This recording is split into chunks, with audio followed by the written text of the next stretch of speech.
luka itu terbagi menjadi dua. Yang pertama luka yang zahir, yang terlihat. Luka yang zahir yang terlihat ini yang hari ini kalau kita tiap hari ngelakuin sebuah kegiatan, mungkin ada kecelakaan, ada musibah di antara kita, tangan kita suka berdarah atau seterusnya. Ini luka yang secara zahir terlihat. Cara menyembuhkannya bagaimana? Kadang kita datang ke dokter, dokter cuma buat perantara, yang menyembuhkan hanya Allah. Kita berharap Allah menyembuhkan. Ini orang yang sakit lukanya itu secara zahir, tapi juga ada sakit secara batin.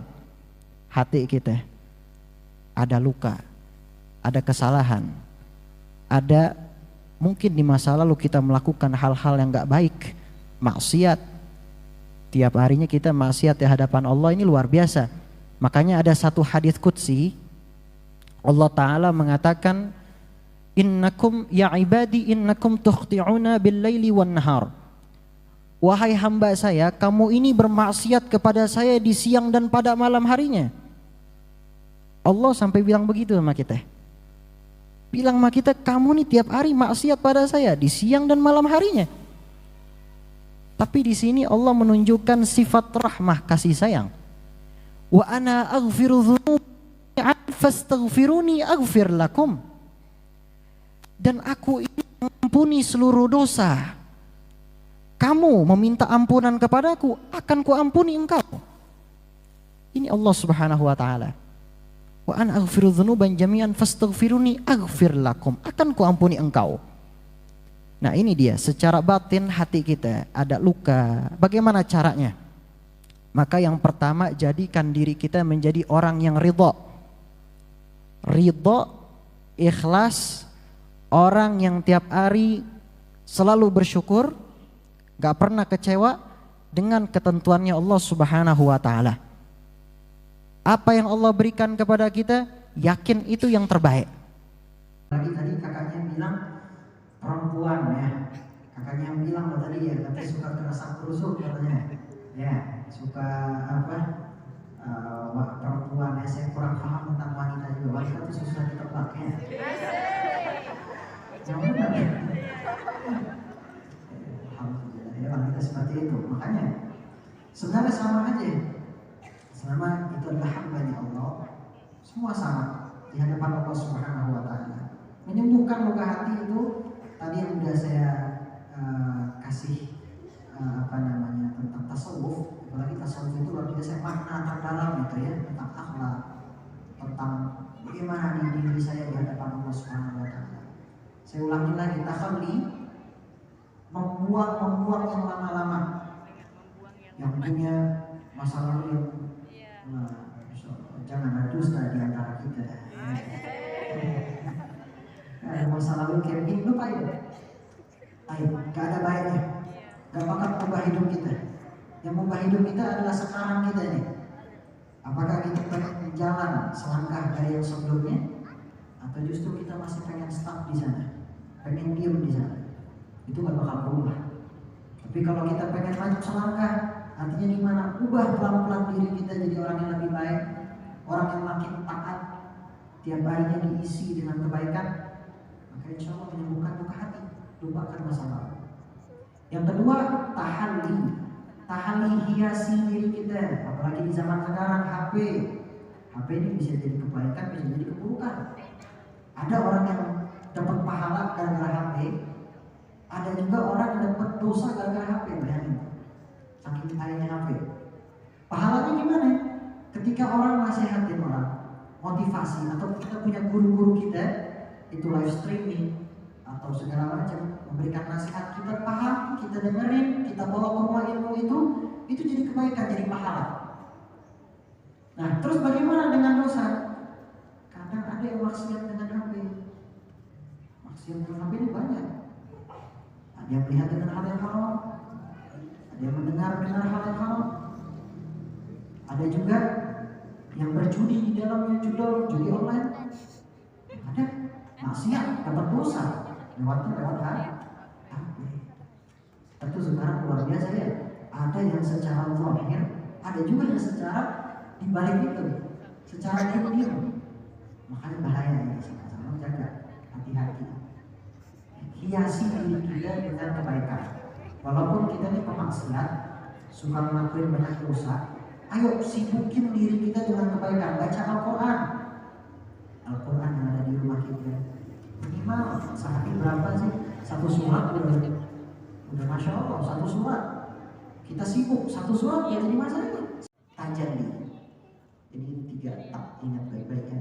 3 tak kalau dalam bahasa Jawa. Takhalli, tahalli, tajalli.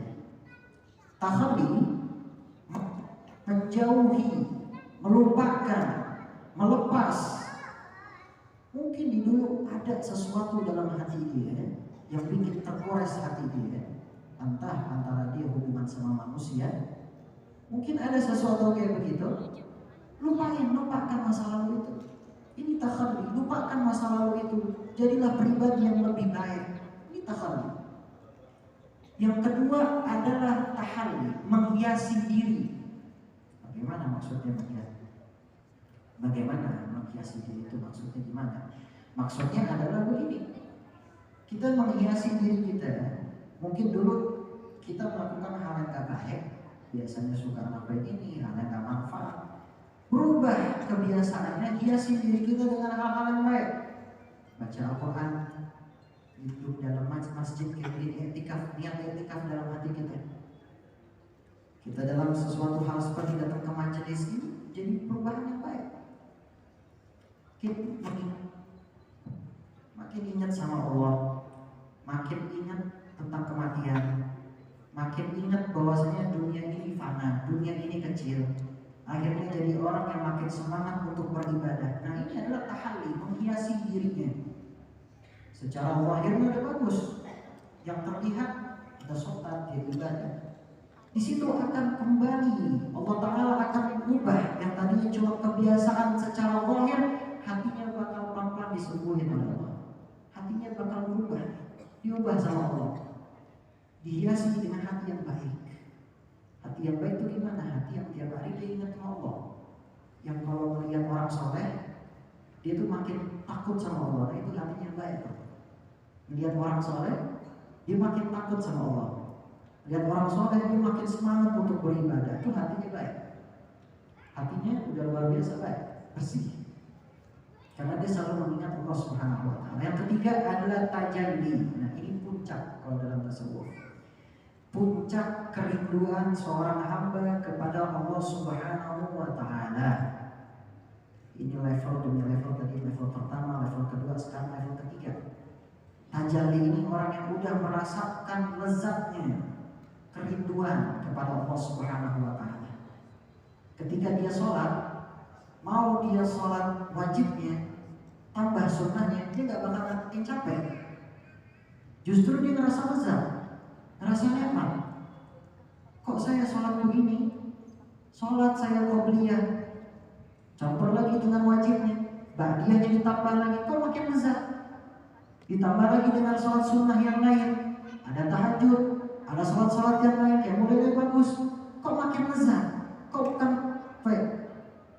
Makin tambah waktunya untuk beribadah, kok makin gak capek, makin lezat, makin enak. Nah ini orang yang lezatnya dia kerinduan kepada Allah Subhanahu wa Ta'ala, tajalli teratasnya.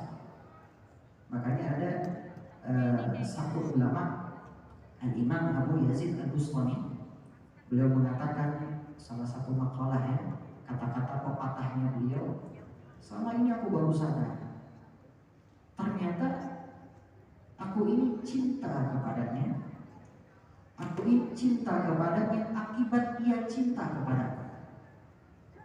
Selama ini aku ini cinta kepadanya akibat cinta ia kepadaku. Siapa cintanya Allah pada kita? Nah, apa pelajaran dari kata-kata ini? Artinya apa? Hari ini kita dikasih kesempatan untuk mengangkat tangan kita, memohon ampun kepada Allah, untuk mengucapkan zikir. Hari ini kita diberikan sehat, hari ini kita diberikan panjang umur. Ini kesempatan bagi kita. Karena Allah naruh cintanya pada kita. Kalau Allah udah taruh cintanya pada kita, Allah ampuni dosa kita. Tapi di sini Allah menunjukkan sifat rahmat kasih sayang. Wa ana Sayyidina baru datang.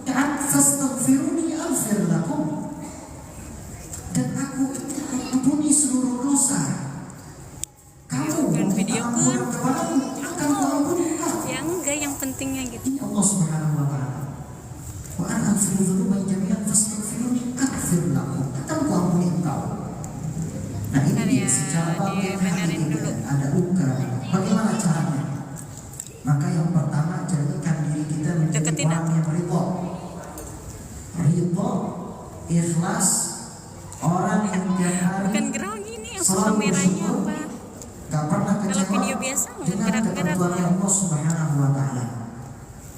Apa yang Allah berikan kepada kita, yakin itu yang terbaik. Allah Maha Tahu. Mungkin sebagai contoh ketentuan Allah, kita mungkin sebagian diri kita selalu berdoa ketika sholat, ya Allah jadikanlah saya menjadi orang yang soleh. Allah Ta'ala berikan pelan-pelan untuk kita jadi orang soleh.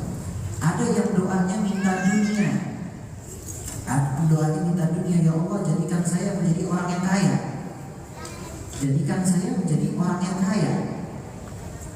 Tahun demi tahun kok doanya gak disebut nama Allah, kok gak langsung dijadiin orang yang kaya. Ternyata lihat makna di balik itu. Allah itu sayang sama kita. Harusnya kita husnuzon, punya prasangka baik. Mungkin kalau pada saat itu kekayaan sama Allah, tiba-tiba dijadikan orang yang kaya, bisa jadi orang yang sombong, jadi orang yang makin jauh di hadapan Allah, malah bangga dia. Allah nggak mau. Allah sayang sama dia. Hanya Allah nggak kabulin dulu doanya. Allah tahan dulu. Nggak kuat, hati-hati.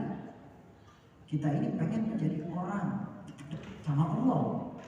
Janjinya Allah di dalam ayat Al-Quran, Innallaha ma'as sabirin. Allah itu bersama dengan orang-orang yang sabar. Sabar dalam hal apapun. Sabar. Kuncinya adalah sabar. Ditambah lagi rasa syukur. Rasa syukur di hadapan Allah Subhanahu wa Ta'ala. Jangan pernah sekali-kali kita suuzon. Jangan pernah sekali-kali kita prasangka buruk. Akhirnya jadi kufur nikmat. Kita dikasih sesuatu sama Allah, ya kok Allah kasih kayak gini, kayak gini. Akhirnya kufur nikmat. Udah lagi tambah lagi dia prasangka buruk sama Allah. Allah gak bakal pandang dia. Kenapa? Karena dalam salah satu hadis qudsi Allah Ta'ala mengatakan, ya ibadi, Allah mengatakan, ana inda dhanni 'abdi bi. Aku ini tergantung prasangka hambaku kepadaku. Wa ana ma'ahu idza dzakarani. Aku ini bersama dia apabila dia mengingat diriku. Fa in dzakarani fi nafsihi dzakartuhu fi nafsi. Ini hamba dzaqa ta'mal iman. Man radiya billahi rabban wa bil islami dinan wa bi Muhammadin rasulah. Seseorang tuh bakal ngerasain lezatnya iman ketika dia ridho. Nah, tadi ridhonya tuh pada Allah, pada agama Islam, pada Rasulullah. Dia bisa ngerasain lezat. Nah, ini tajalli, puncaknya kerinduan, puncaknya kelezatan ketika dia beriman kepada Allah, dekat kepada Allah. Yang tadinya sholatnya dia berantakan, pelan-pelan diperbaharui oleh Allah Subhanahu wa Ta'ala kehidupan dia merasakan lezat, sehingga ibadahnya bukan hanya sekedar hobi, bukan hanya sekedar menggugurkan kewajiban dia, melainkan dia punya rasa butuh di hadapan Allah. Ini orang yang tajalli. Anta'budallah ka'annaka tarah. Kamu beribadah kepada Allah seakan-akan engkau ini. Perbanyak aja tiap hari. Mudah, tapi berat nanti di hari pada saat kita ditimbang kebaikan kita. Apa? Subhanallah bihamdi, subhanallahil azim. Ini dua kalimat yang mudah di lisan, tapi berat timbangannya di hari nanti kita ditimbang. Nah, lalu yang ketiga adalah tajalli. Tajalli adalah puncaknya. Kalau bahasa kita level 3-nya, puncaknya dia udah punya rasa rindu, puncaknya dia udah ngerasain lezatnya. Untuk daripada apa dia? Ridha pada Allah Subhanahu wa Ta'ala, ridha pada agama Islam sebagai agamanya, ridha bagi Rasulullah sebagai utusannya Allah. Makanya kita dianjurkan untuk membaca apa? Raditu billahi rabban wa bil islami dinan wa bi Muhammadin nabiyyan. Dianjurin tuh, aku ridha Allah Ta'ala sebagai Tuhanku, agama Islam sebagai agamaku, baginda Nabi Muhammad sebagai utusannya Allah, sebagai kekasihku, maka dia akan merasakan lezatnya iman. Maka dalam salah satu hadis Nabi mengatakan, "Dzaqa ta'mal iman man radiya billahi rabban wa bil islami dinan wa bi Muhammadin rasulullah." Seseorang tuh bakal merasakan lezatnya iman ketika dia ridho. Nah, tadi ridhonya tuh pada Allah, pada agama Islam, pada Rasulullah. Dia bisa ngerasain lezat.